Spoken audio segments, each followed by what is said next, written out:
Sosok mayat tanpa identitas ditemukan oleh warga desa Bandar Jaya, Kecamatan Sekayu, Musi Banyuasin dalam corong aliran Sungai Sindu.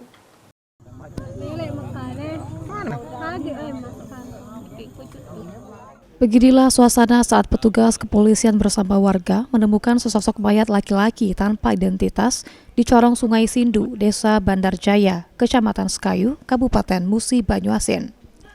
Korban pertama kali dilihat oleh seorang anak dari pemilik perangkap ikan dalam posisi tertelungkup dan tersangkut dalam corong sungai. Kejadian tersebut langsung dilaporkan saksi ke ayahnya, lalu segera dilaporkan kepada pihak pemerintah desa dan Polsek Sekayu untuk ditangani lebih lanjut. Tidak lama berselang, personil Polsek Sekayu bersama unit identifikasi Satreskrim Polres Muba turun ke lapangan melakukan olah TKP dan pengumpulan barang bukti. Dari hasil pemeriksaan awal, korban ditemukan mengenakan baju hoodie warna krem bertuliskan HOA di bagian depan dengan gambar tengkorak dan pisau di bagian belakang serta celana pendek warna abu-abu.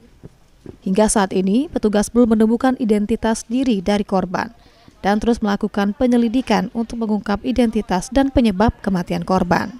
Ruzi Iskandar, PAL TV.